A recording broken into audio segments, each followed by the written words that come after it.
When my Uncle Henry Caldwell passed away, the whole family exploded with anticipation over who would inherit his fortune.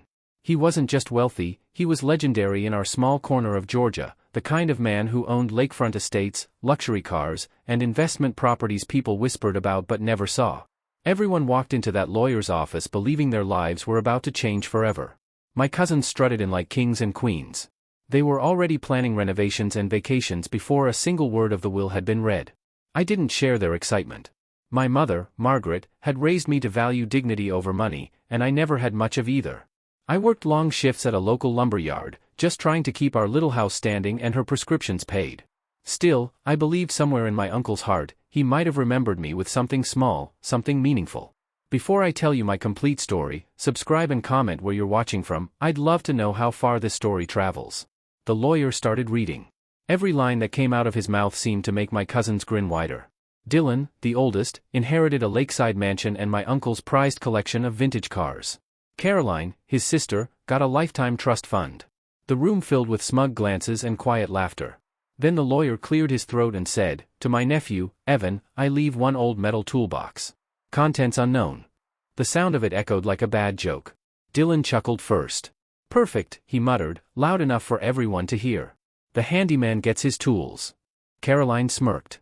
"Guess Uncle Henry figured you'd appreciate something practical." Their laughter spread through the room like wildfire. I just stood there, frozen, forcing a smile that didn't reach my eyes. My chest felt tight, but I nodded politely. I took the dented, rust-covered box in my hands and walked out, pretending their laughter didn't follow me all the way to the door. Outside, the afternoon sun hit me square in the face. My cousins carried folders filled with deeds and contracts. I carried a box that looked like it belonged in a scrapyard. Every step to my truck felt heavier than the last. I didn't realize it yet, but the joke wasn't on me. The joke was on them. By the time I got home, my palms were raw from gripping that handle too tight. My mom was waiting in her rocking chair, her thin hands resting in her lap, the afternoon light soft on her silver hair. "What did Henry leave you, sweetheart?" she asked gently. I set the toolbox on the kitchen table with a metallic thud. "This," I said flatly. She studied it without judgment, her eyes kind but knowing. "Don't be ashamed of what you've been given, Evan. Sometimes the smallest gifts carry the greatest meaning." Her words should have comforted me, but all I could feel was humiliation. I'd spent years working myself to exhaustion, taking care of her, keeping our heads above water, never asking for help. I thought Uncle Henry, of all people, might have seen that. But apparently, he saw nothing. That night, I couldn't sleep. The box sat in the middle of the kitchen table like it was mocking me. Every time I looked at it, I heard my cousin's laughter again, sharp, cruel, endless. To understand how deep that humiliation cut, you'd have to know who Uncle Henry really was. To most of the town, he was larger than life. He built his empire from shipping contracts and real estate, buying land nobody wanted and turning it into gold. He was the kind of man who commanded a room without speaking a word. His tailored suits and quiet confidence made people want to stand straighter around him. When I was 10, I watched him at a family reunion hand out gifts to every cousin but me. Dylan got a baseball glove signed by a professional player. Caroline got a brand new pink bicycle with ribbons on the handles. I waited, hoping for something, anything. He finally turned to me, patted me on the shoulder, and said, "Not all treasures shine, Evan." Then he walked away. At the time, I told myself he'd just forgotten. But deep down, it stung like truth. Years later, sitting in that lawyer's office and hearing the words, "rusty toolbox," I felt like that 10-year-old kid again, overlooked, invisible, not worth a thought. Dylan and Caroline always saw themselves as royalty. Dylan bragged constantly about his failed ventures and wore arrogance like it was armor. Caroline had a tongue sharp enough to cut glass. To her, my working at a lumber yard was proof of failure. The rusty toolbox was her punchline. That night, after dinner, my mother hummed softly while sewing a button on my work shirt. The sound filled the quiet house like comfort itself. Our kitchen smelled of beans and cornbread, the same meal we'd eaten for years. The peeling wallpaper, the flickering light above the sink, the stack of unpaid bills on the counter, everything felt smaller that night.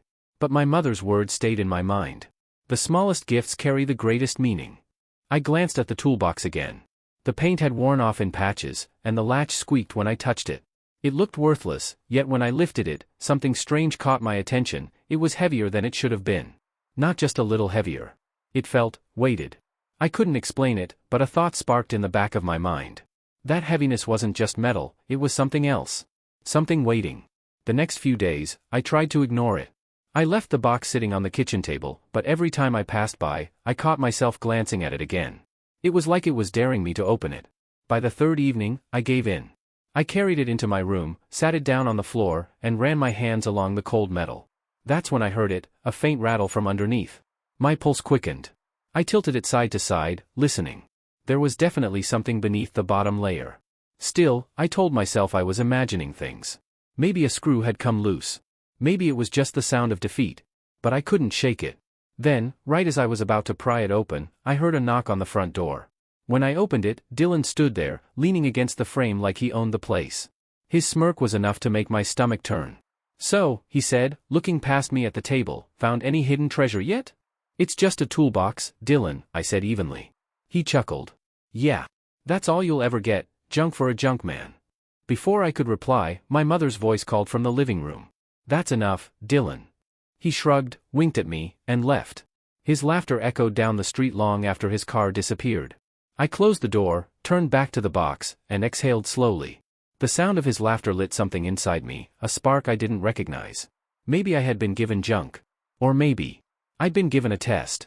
After Dylan left, his laughter kept echoing in my head long after his car disappeared down the street. I sat down hard beside that battered toolbox, anger tightening in my chest until it hurt to breathe. For years I'd swallowed every insult my cousins threw at me, but tonight felt different. Something about the way that box sat there, heavy and silent, made me feel like I was sitting across from a secret. I popped the latch again, half hoping to find anything that proved me right. Inside lay a hammer with a split handle, 2 old wrenches, and a cracked tape measure. Tools that hadn't seen work in decades. But when I lifted the box, it pulled against my grip like something inside was pressing down. That heaviness wasn't just metal, it was intentional. I turned the box over and tapped the bottom with my knuckles. It gave a dense, muffled thud. No hollow sound. My pulse jumped. I ran my fingertips along the underside until they caught on a faint ridge near one corner. I fetched a screwdriver from the drawer, slid it under the seam, and twisted. The metal resisted, groaning softly. Sweat prickled the back of my neck as I forced the blade deeper. Finally, with a creak, a small section of the bottom plate shifted upward. I pried it loose, and froze. Hidden beneath was an old flip phone. Its plastic was scratched, its antenna bent. I stared at it in disbelief. Why would Uncle Henry hide a phone inside a toolbox? For a second I wondered if it even worked. I pressed the power button, and nearly dropped it when the screen lit up. A moment later, it rang. The shrill tone sliced through the quiet house. My mother's footsteps shuffled down the hallway. My fingers trembled as I flipped it open. The display showed unknown caller. I hesitated, then pressed accept. "Evan," a deep voice said. "Calm. Deliberate. If you're hearing this, Henry trusted you. The real inheritance begins now." Every nerve in my body tightened. "Who is this?" I managed. "You'll know soon enough," the voice replied. "Follow the instructions. Tell no one. The others won't understand." Then the line went dead. I stared at the phone, my heart pounding loud enough to hear. My mother appeared in the doorway, her face pale, her voice barely above a whisper. "What did they say?" "They said, the real inheritance begins now." She stepped closer, her eyes glinting with something between fear and pride. "Then your uncle saw something in you they never could." I sat on the edge of the bed, the phone still warm in my hand. For the first time since the will reading, humiliation gave way to adrenaline. That message, it meant something. Maybe Uncle Henry had chosen me. Still, fear crept in behind the hope. If this phone meant there was more to his estate, my cousins would destroy me to get it. Dylan's greed had no brakes, and Caroline's jealousy burned hotter than gasoline. Whatever this real inheritance was, I had to guard it. That night I hardly slept. The phone lay on my nightstand glowing faintly in the dark. Every few minutes I checked it, half expecting another call, half praying it would stay silent. When morning came, my eyes felt like sandpaper. At breakfast, Mom poured coffee and studied me. "You have to decide," she said quietly. "Ignore it and live like you always have, or see where it leads. But if Henry went to the trouble of hiding that phone, it's not a joke." Her words sank deep. The humiliation from Dylan's taunts still burned, but now I had something he didn't, a purpose. A reason to keep going. That evening, as the sky dimmed over the pines, the phone rang again. The same voice, steady as before. "Evan. Listen carefully. There's a storage facility off Highway 29. Unit 19. The code is your father's birthday. Go tonight. Alone." My mouth went dry. Whoever this was knew personal details no stranger could. My father's birthday wasn't public. It wasn't written anywhere except the worn photograph by Mom's bed. I told her what the caller said. She nodded once, calm as stone. If Henry trusted you with this, there's a reason. Go carefully. And don't let your cousin see you. By 9 o'clock I was in my old pickup, toolbox locked behind the seat, phone glowing faintly in the cup holder. The roads outside town were empty, the moon sharp against the clouds. Every shadow looked alive. When I reached the storage facility, the gate loomed tall under flickering lights. My heart pounded as I typed in Dad's birthdate. The keypad blinked green and the gate slid open with a metallic groan. Rows of steel doors stretched into darkness. I parked in front of Unit 19. The keypad there waited, red light blinking. I entered the same code. The lock clicked. When I rolled the door up, the noise echoed like thunder. Inside smelled of oil and dust. A tarp covered something large near the back. A single wooden desk sat against the wall, a lone envelope resting on it. My name written in bold, Evan. The phone buzzed in my pocket. You're in the right place, the voice said. Look beneath the tarp, then read the letter. I swallowed hard and stepped inside. Under the tarp were 3 metal crates, heavy and unmarked except for a stenciled name across each, property of H. Caldwell. I turned to the envelope. My hand shook as I opened it. Inside was a letter written in my uncle's steady handwriting. Evan. If you're reading this, you've already proven yourself. I left the houses and money to Dylan and Caroline because that's what they value. Let it destroy them. You, however, I trust with what matters most. These crates contain my real legacy, records, maps, and the foundation of everything I built. Protect it. Use it wisely. I chose you because you've worked with your hands, lived with humility, and never chased greed. Henry. I read it twice, then a third time. The air in the unit felt different, charged, alive. My uncle hadn't mocked me. He had chosen me. The phone buzzed again. Do you understand now? The voice asked. Yes, I whispered. This is only the beginning, it said. Then silence. I stood there, heart hammering, staring at the crates that shimmered under the flickering light. For the first time in my life, I felt powerful, not because of what I'd found, but because someone had finally believed in me. I stood in that dim storage unit surrounded by silence, the phone cold in my hand, the letter trembling between my fingers. My uncle's words ran through my mind again and again, I trust you with what truly matters. It didn't feel real. For years, I had been the forgotten one. The one they laughed at, pitted, dismissed. And yet, here I was, standing in the middle of something far bigger than money. I stared at the crates. Their steel sides were unmarked except for those initials, HC.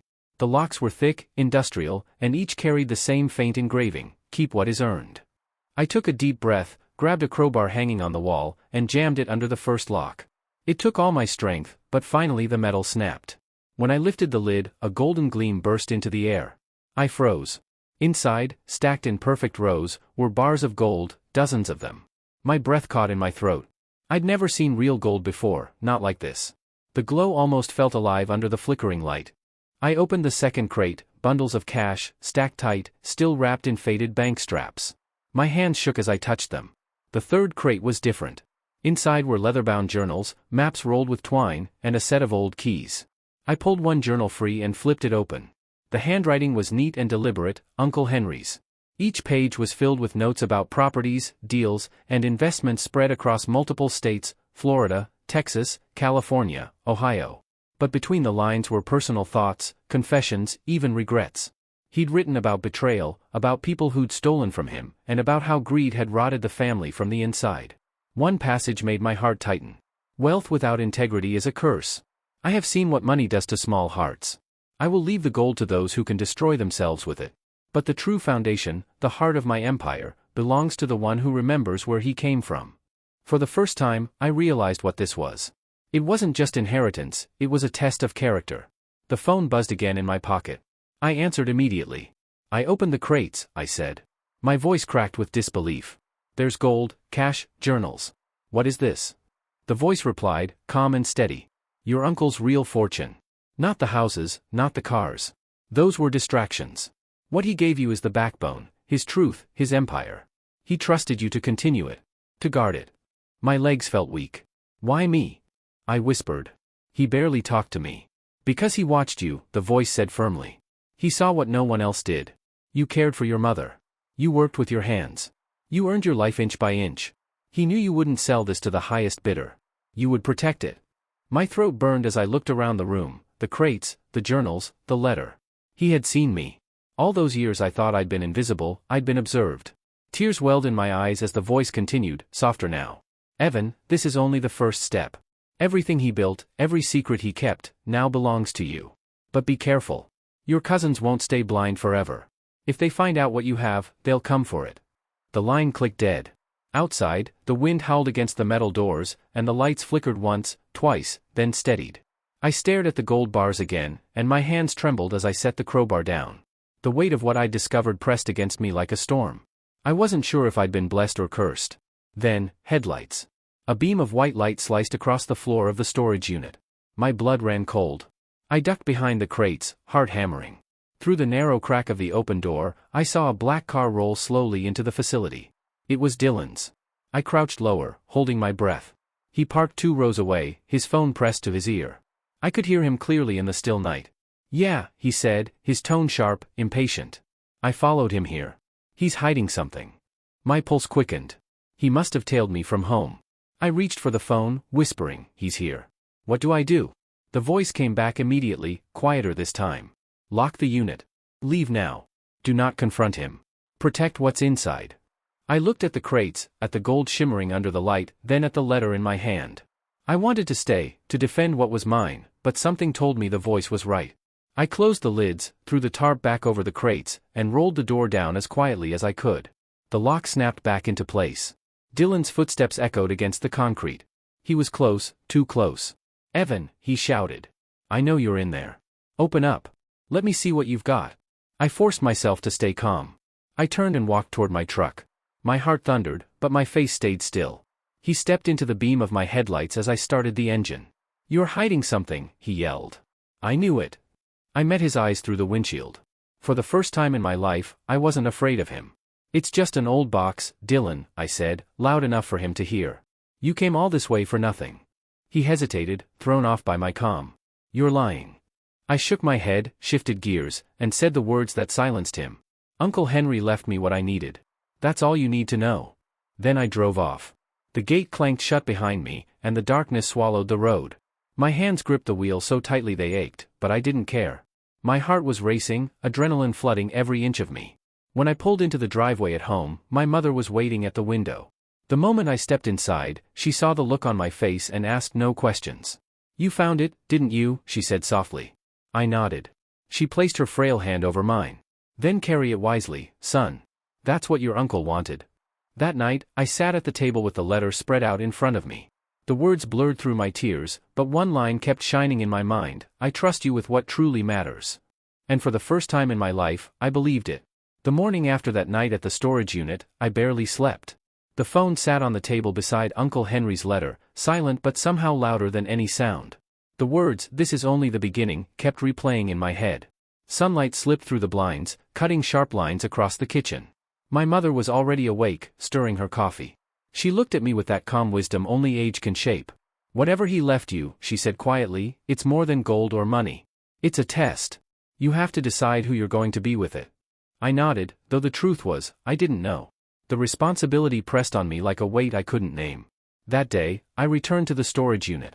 The drive felt longer this time, heavier, as if every mile carried me closer to something I wasn't yet ready for. When I rolled open the door, the gold still gleamed beneath the tarp, but my eyes went straight to the journals. I sat on the cold concrete floor and began reading. Each entry was a confession, a roadmap, and a warning. My uncle had recorded everything: his business dealings, his partnerships, and his mistakes. He wrote about the betrayals that nearly ruined him, about friends who turned greedy, and about how family had become the most dangerous currency of all. One passage made me stop and read it twice.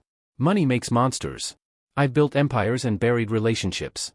I've watched greed poison bloodlines. If my family ever learns to value integrity over inheritance, maybe they'll deserve what I've built. Until then, I'll leave the truth to the one who still understands work." I leaned back against the crate, my chest tight.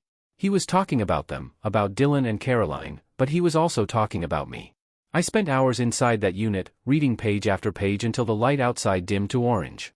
Somewhere between his careful handwriting and the smell of old ink, I felt like I was hearing his voice again, steady, firm, but no longer intimidating.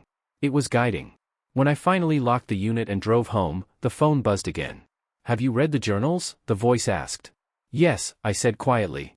"He wrote everything down. Why give it to me?" Because you still understand what it means to earn something, the voice said. That's why he trusted you. The others, your cousins, are already wasting what they got. Mansions, cars, debts. You have something they can't touch. The call ended before I could ask more. Weeks passed. I spent my evenings reading, studying the ledgers and notes until I began to see the patterns in how my uncle had built his empire. He hadn't relied on luck or charm, he'd built it piece, by outthinking everyone who underestimated him. It was strange. The more I learned about him, the more I realized how similar we were. Both of us quiet. Both of us doubted. Both of us dismissed by the same family. And yet, unlike him, I wasn't bitter anymore. I didn't want revenge. I wanted to honor what he'd built. That's when I decided what to do. I used a small fraction of the cash to pay off my mother's medical bills. Watching her sigh with relief after years of worry was worth more than all the gold combined. Then I took another portion and paid off the mortgage on our house. For the first time in decades, the roof over our heads actually belonged to us. But the rest, I kept locked away. It wasn't mine to waste. It was a responsibility. Word began to spread through the family that I wasn't struggling anymore. Dylan stopped by unannounced one afternoon, his smile stretched thin. "You've been quiet," he said, leaning in the doorway. "Almost too quiet." I wiped my hands on a rag and looked up from the engine I was working on. "Just been busy." He smirked. "Busy with what? Counting your pennies? Or maybe you found something in that box after all?" I met his gaze, steady and cold. "If I did, it's not something you'd understand." His expression faltered. For the first time, I saw confusion in his eyes, like he couldn't figure out who he was talking to anymore. He left without another word. Caroline called a week later, her voice sharp with fake sympathy. "You know, Evan, Uncle Henry only gave you that toolbox out of pity. You really think he respected you?" Her words didn't sting this time. I'd read enough of his journals to know the truth. "Believe what you want," I said calmly. I know what he meant. She hung up without replying. I stared at the phone after she disconnected and realized something profound. I didn't need their approval anymore. I didn't need their validation, their acceptance, or their shallow envy. The gold, the cash, the journals, they weren't my reward. They were my responsibility. As days passed, I began to invest small amounts in quiet projects my uncle had mentioned in his notes: land restoration, local businesses, community programs. Nothing flashy. Just real work that helped real people. For the first time, my life had direction. And yet, part of me stayed cautious. Every time I drove to the storage unit, I checked my mirrors. Every time I left, I made sure the lock was sealed tight. The voice on the phone hadn't called again, and that silence felt heavier than any conversation. One evening, I stood in front of the unit and stared at the closed door. My reflection looked back at me in the metal. Tired eyes. Grease-stained hands. A man who'd been mocked his whole life and still chose to stand tall. That's when it hit me, this was the real inheritance. Not the gold. Not the cash. But the man I was becoming because of it. Months passed. The weight of Uncle Henry's secret no longer felt like a burden, it felt like purpose. I spent evenings reading his journals and days slowly shaping the quiet empire he'd left behind. Piece by piece, I was learning not how to spend wealth, but how to protect it. The more I studied his notes, the more I understood why he had chosen me. He had built his fortune not on greed, but on strategy and patience.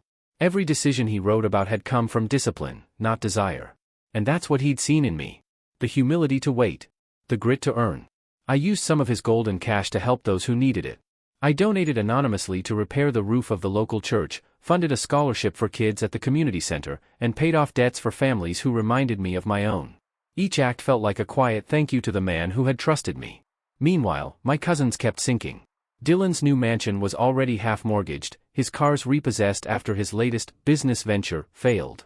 Caroline, too, had burned through her trust fund faster than anyone imagined. They had everything money could buy, and yet nothing that lasted. One evening, Dylan showed up again. His car screeched to a stop in front of my house, gravel flying. He stormed up to the porch, face red, eyes wild. "Tell me the truth," he demanded. "What did Uncle Henry really leave you?" I stepped outside, calm but firm. "Why do you care?" He jabbed a finger at me. "Because you're not broke anymore, Evan. You paid off your debts. You drive a new truck. You're hiding something, and I want to know what it is." For a moment, I just looked at him, the same man who'd once laughed at me in front of everyone. Now his voice shook with desperation. I took a slow breath. "You want to know what he left me?" I asked quietly. He folded his arms. "Yeah. Let's hear it." "He left me something you'll never understand." Dylan frowned. "What's that supposed to mean?" "He left me trust," I said. He left me a chance to prove that worth isn't measured by what you inherit, but by what you do with it. The words hit him like a punch. He stood there, speechless, then turned and walked back to his car without another word.